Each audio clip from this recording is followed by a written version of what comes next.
Welcome to Dragon 99, the 4 days of colourful and exciting, fast and furious dragon boat racing to come, where national crews from around the world and club crews from across Europe will race the Dragon, seeking to become the 1999 world or European champions of their chosen sport.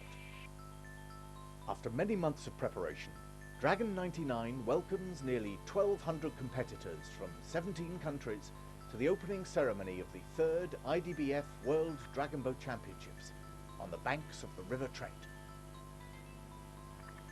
The flags of the competing nations are carried upstream by a flotilla of dragon boats and brought to the steps of Nottinghamshire County Hall, where the flag bearers disembark and join their national teams to enjoy the Chinese dragon dance and entertainment and witness the dotting of the dragon's eyes on each dragon boat.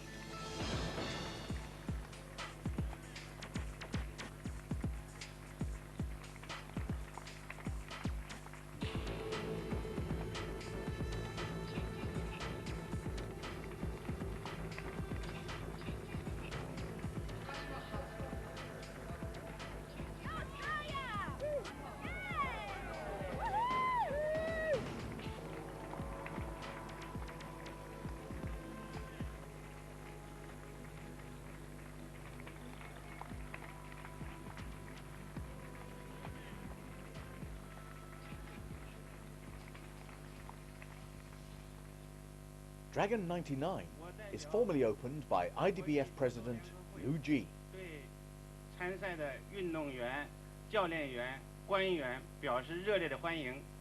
On behalf of International the Dragon Boating Federation, I would like to express a warm welcome to our players, coaches and officials.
The eye-dotting ceremony is one of a number of traditions associated with dragon boats and signifies the awakening of each dragon in readiness for the races to come.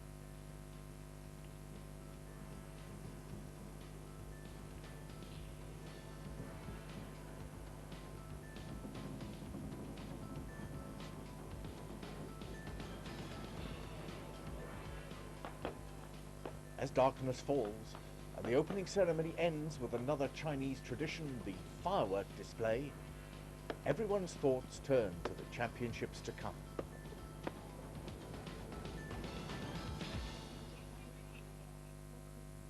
Dragon boat racing can trace its history back over 2,000 years to southern China, where popular legend says that it commemorates the death of the famous warrior statesman poet Q Wan, who gave his life for the love of his country and its people by sacrificial drowning in the Milo River. Q Wan's sacrifice gave birth to the annual Dragon Boat Festival, in which dragon boats are raced in his memory and represent the attempts made by local fishermen at the time to protect Q Wan's spirit by beating drums and thrashing their paddles on the foaming waters of the river. Well, there's been dragon boat racing in Hong Kong and China for more than 2,000 years. And in fact, the first international races took place in Hong Kong in 1976. But this is the first time that there's ever been a World Championships outside of China.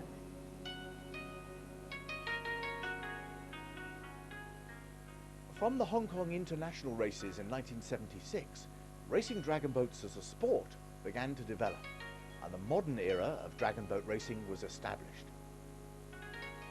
Since then, the sport has developed at an astonishing rate, with competitive dragon boating now taking place in over 40 countries worldwide. The Hong Kong international races very soon established themselves as the premier races on the international circuit for club crews. And indeed, crews winning there consider themselves to be the world champions of this new sport. With the formation of governing associations for the sport at national level in the 1980s, followed by the foundation of continental federations for Asia and Europe, and a world governing body, the International Dragon Boat Federation, in the early 1990s, the modern era of sport racing quickly came of age, and continental and world championships established for both national crews and club crews over set championship distances. The first formal IDBF World Championships of the modern era were held in 1995 in Weiyang, in China, near to the Milo River and the birthplace of traditional festival racing.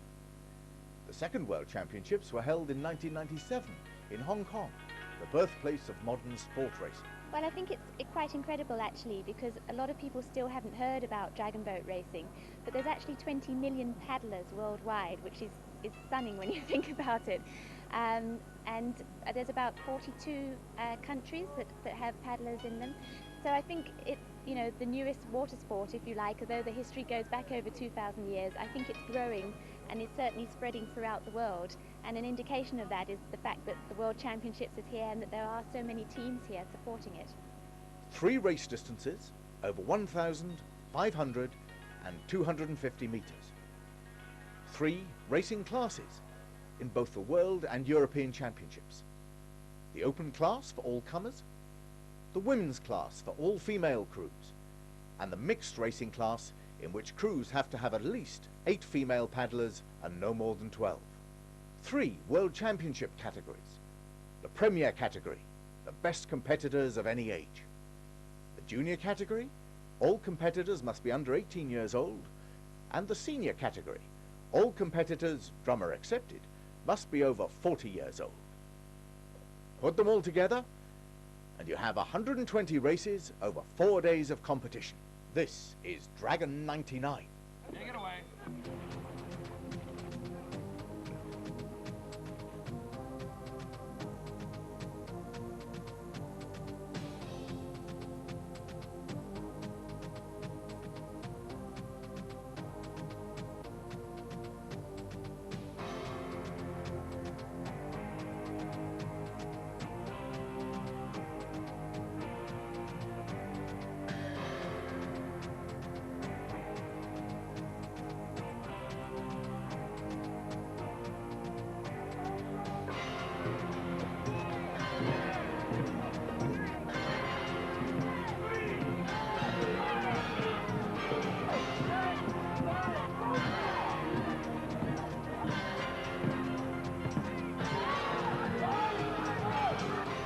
Day 1, Thursday, 26th of August, 1999, the 1,000 metre World Championships.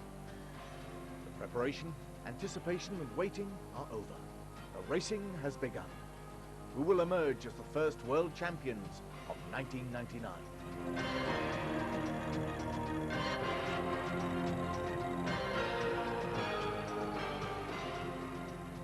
In the 1,000 metre open event, Indonesia, the defending champions from 1997, have not made it to Nottingham due to economic difficulties at home. However, past medal winners Canada, Germany and the USA are all present and looking for gold. And in the women's event, the Chinese are looking a good bet to retain the title they won both in 1995 and 1997. As part of its development program, the IDBF have introduced championship races for both juniors and seniors, and it falls upon the juniors to race the first IDBF championship event over 1,000 metres. In close head-to-head racing, Germany take the gold medal and Britain the silver. In the Premier Open 1,000 metre championships, Germany again take gold in a time of 4:05.57, with Canada taking silver and Denmark the bronze.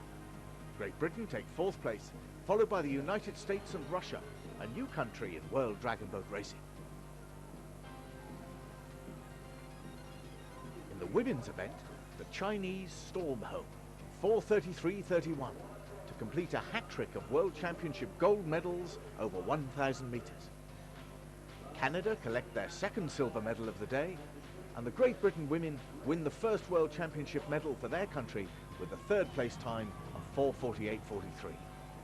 Germany and Sweden complete the grand final placings on day one of Dragon 99. Day 2, Friday the 27th of August 1999, 500-metre races. Day 2 of Dragon 99 sees the senior competitors take to the water for their first IDBF championship races over 500 metres. This sport in Italy is very new, it's about 6 to 10 years. And this is the first time that we come here in a very big championship with the big team that we have brought until before. We are 118 paddles here and 6 teams. So for us it's a very, very big things to stay here. Also racing are the juniors and the mixed premier teams. In the junior races, Germany again prove their dominance with a second gold medal. Italy win their first silver medal and Great Britain the bronze. For the seniors, a close final results in Great Britain winning their first championship gold medal in a time of 2:06.26, 1 second in front of the USA, with Germany collecting the bronze medal. We were very pleased to be the first Great Britain crew ever to win a gold medal in the World Championships. It was great to hear the national anthem and see the flag raised for the first time. The premier racing of the day is the 500-metre mixed championships, in which crews from 9 countries have qualified for the semi-finals. In the first semi-final, Germany qualify for the grand final along with the USA, whilst in the second semi-final, seen here, Great Britain comfortably qualify in the fastest time of the day, 2 minutes 02.90, with Switzerland competing in their first World Championships, qualifying too. Canada and Australia also qualify as fastest losers. The premier mixed tail race, that's the race for those crews not making the finals, sees Hong Kong outpace Japan in a race made distinctive by the different styles adopted by the drummers. Japan upright and flamboyant, and Hong Kong taking a more streamlined approach.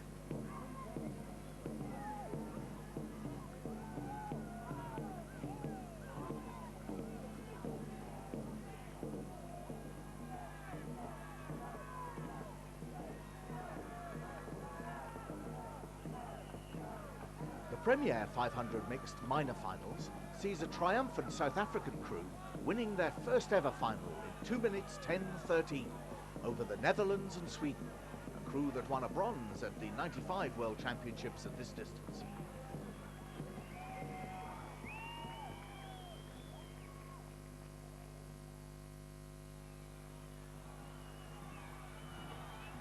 The Premier Mixed 500-metre Grand Final proved to be the closest and most exciting race of the day, with Germany edging out Great Britain by 0.03 of a second to take the gold medal in 2:00.90.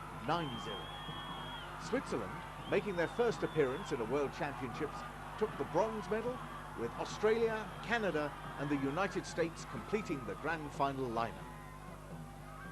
As the weekend approaches, Dragon 99 moves into its second phase, with the arrival of crews for the 7th European Club Crew Championships, bringing the total number of competitors to well over the 1,300 mark. In the welcome sunshine, and as the excitement builds, what do they think of the show so far? And how do crews prepare for an event such as Dragon 99? I think that the European community here and all the teams that have come here have really done a fine job carrying on the tradition of hard racing, close racing, and everybody giving it their all. I think it's been fantastic. I've been doing this sport now for 6 years, and I have found that since I started, from the time I started to now, it's increased in popularity, tremendous increase. I just can't believe how popular it is now. And I'm hoping that that kind of momentum will help the sport grow in terms of it being accepted on a more serious level than it has been in the past.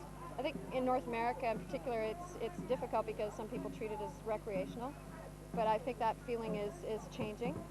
Fantastic. It really, it's the spirit of the teams here, the camaraderie between the teams, obviously intense rivalry. It's my first time to World Championships, and I wouldn't have missed it for anything. Yes, I went to the first World Dragon Boat Championships in China in 1995, and it's great that we've been able to bring it over here. We owe a huge debt to them. You know, it's a sport that's been going on for over 2,000 years in China, and I suppose it's not only the longest serving sport in the world, but it's also got the largest teams, I think, as well. You know, we have 22 people in the boat. I can't think of any team which has got 22 people paddling or playing in it, so it's a very interesting sport like that. To prepare for them, leading up to the races, we increased our training to 4 days a week on the water and a couple of nights in the gym as well. So we're training a good 6 days a week, so we have to be very dedicated. Before a race, we do a lot of stretches and just psych ourselves into it, prepare for the race distance as well, just psychologically in your own mind. I think if it's in your mind to do well, you will do well. That's what it comes down to on the day. In our country, we have about 15 really professional teams. We're training every week. I think the training is harder than the race itself, especially at the 250, in particular mentally prepared for the race with your whole team. We have special exercises for that, but that's a secret.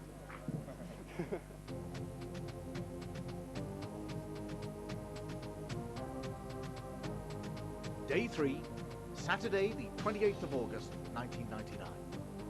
The 250-metre World Championships and European Club Crew Championships. On the start pontoon, the Great Britain seniors prepare for their second round race.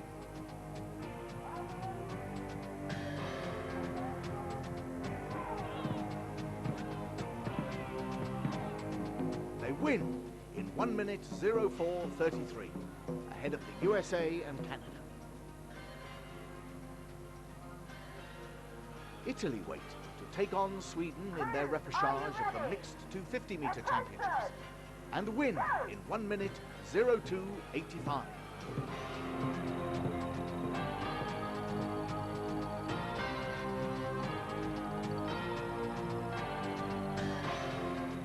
In the mixed semi-finals, Australia qualify for the grand final in 1:01:62, along with the USA. Are you ready?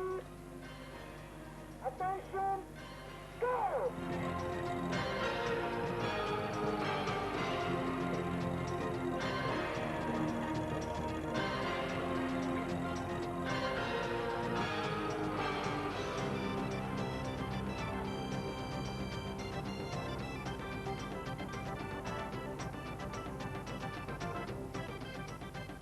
Whilst in the second semi, favourites Germany win in 1:00.33 to qualify in front of Canada, with Italy and Switzerland making the grand final as fastest losers.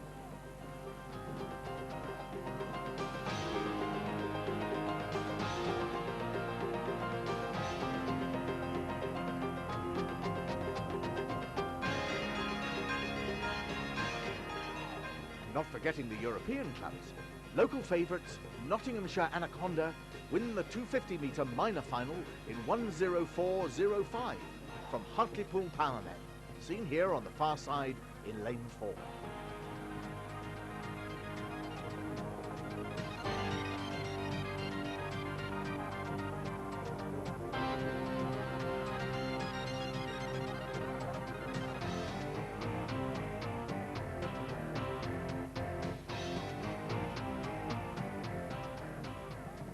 The mixed 250-metre minor final is won by the Netherlands in 1:02:92 from South Africa, Hong Kong and Sweden.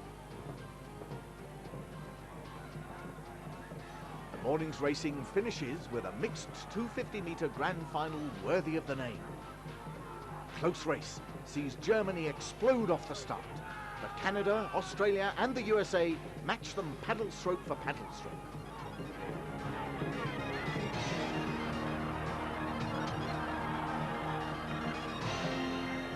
Coming into the finish, Germany nudges ahead. But who takes the silver? Is it Australia or Canada? And who takes the bronze? Is it the USA?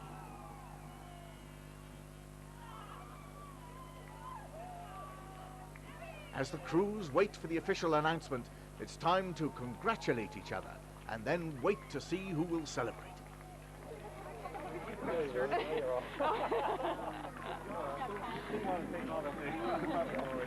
Job 10. How did we do? We did awesome, didn't we?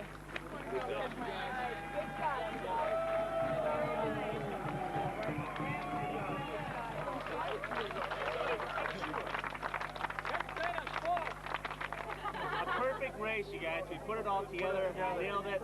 That was a fantastic race, you guys. Okay. So let's bring it in. Bring it in. Big one. Big one. Big one. Biggest one we've had. Give me some rock. Give me some rock. 3, 2, 1. USA!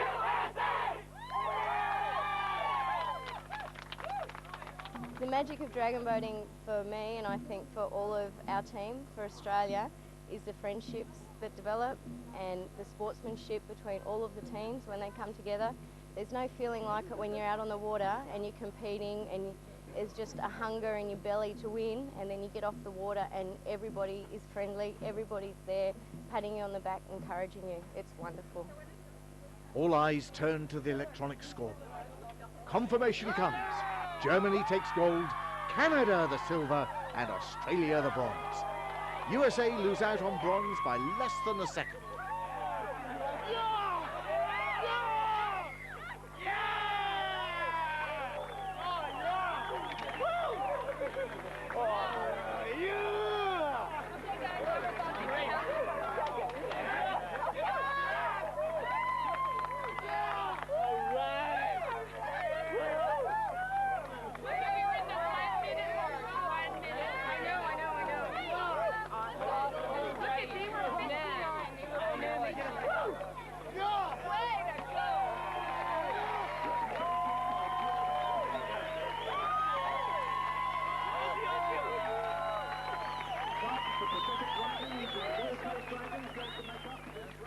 It's a fantastic feeling sitting in the boat and getting to the line, especially when it's close finishes.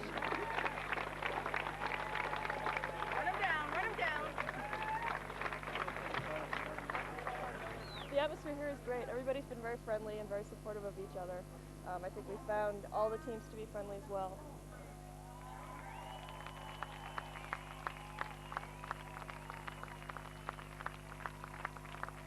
I love it. It's just great to come out and meet these people from all over the world and see them smiling and just having a great time.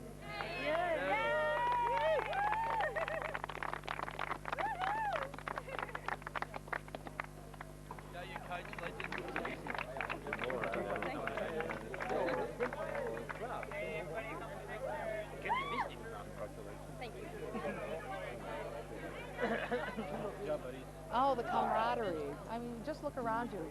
You see different countries intermingling with one another and cheering each other on. The friends that you come home with is amazing. It's worldwide.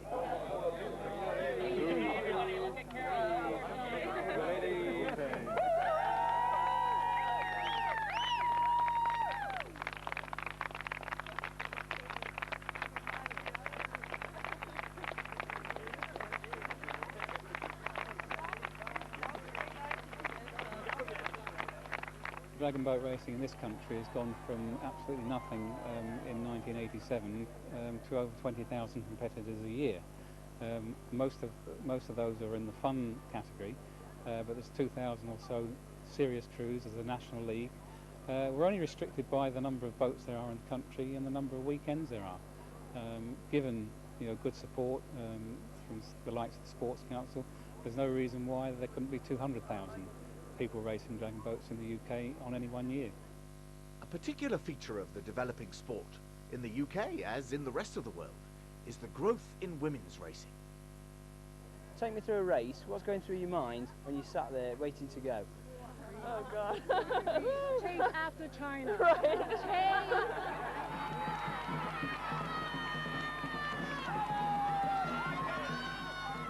I'm not sure that there were women's dragon boat crews back in Chu Yuan's time, but women have really made great strides in the sport, and there's more and more women's crews popping up all over in countries. So I think that this is just the start. We've got 9 women's crews here today. This is just the beginning. 3 days of great racing have passed. One more day of blue ribbon racing to go in the 3rd IDBF World Championships of the modern era of dragon boat racing. Day 4, Sunday, the 29th of August. Dawn's overcast. All the heat, fire, passion and pain lay ahead on the water. The women's 500-meter grand final. Australia, Canada, China, Germany, Great Britain and the USA on the start line. Nerves on edge, eyes focused, muscles tensed as the crews start their last race of the championships.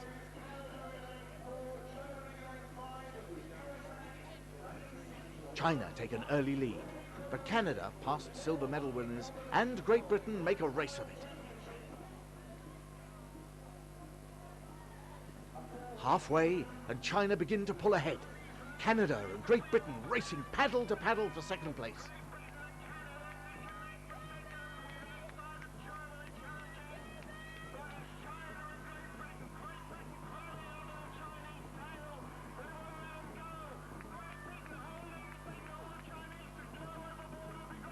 Over the finish line, China, Great Britain and Canada take the medals. Germany, Australia and the USA follow on behind. China, champion supreme, with a clean sweep of ladies' gold medals to take home. The Premier Open 500-meter minor final. On the start line, Australia, Italy, Japan and new boys Poland, the Netherlands and Switzerland all appearing in the World Championships for the first time. No medals to win, but national pride at stake. 6 crews start their last race. Poland, Italy and the Netherlands all very close. Australia moving ahead by a dragon's nose and whiskers. Switzerland falling behind and Japan beginning to lose touch at the halfway stage.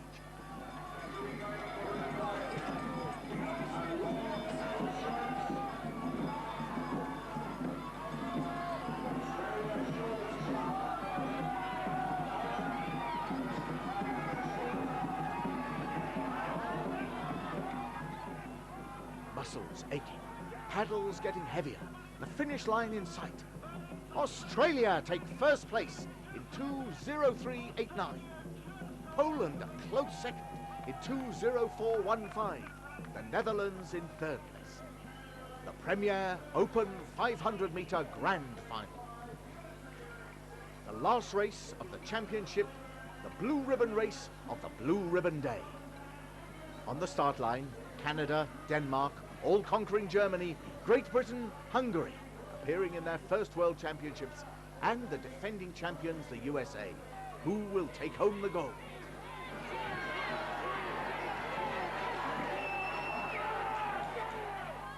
Explosive power, all 6 crews going for gold. Germany an early lead, Great Britain giving their all and keeping in touch, Canada making an impressive bid for glory.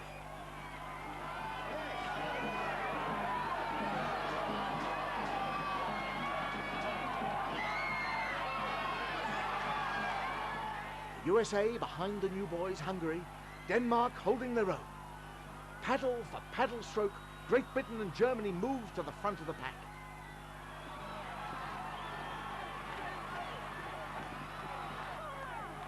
Canada are there too, almost too close to call.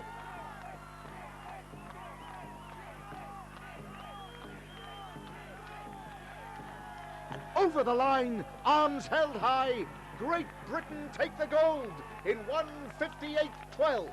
Germany the silver in 1:58.49 and Canada the bronze in 1:59.73. What a great final. What a great finish. What a great Dragon 99. Jojo, I promised you a medal. You got one.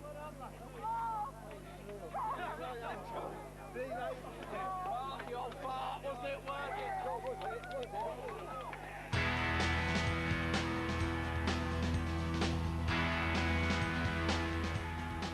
Emotions overflow, and the celebrations begin.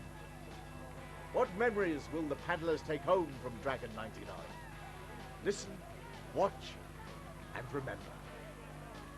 I'm very happy that the sunshine's been put on for us. Definitely, the last 2 days have been sensational. The first couple of days we were here in training, we were very cold and the thermals were out, but it's been sensational Gold Coast weather. Well done, guys.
Great Britain, the blue ribbon gold medal.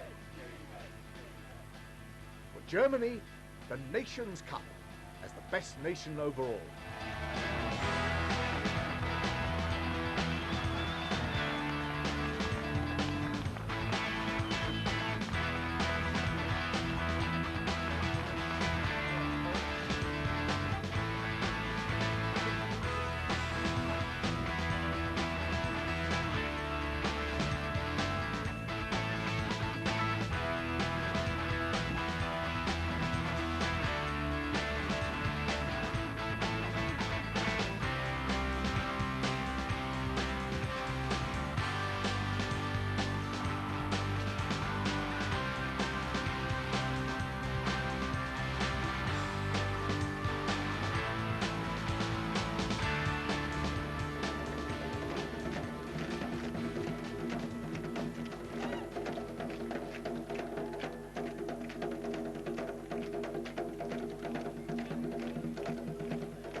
Farewell from Dragon 99.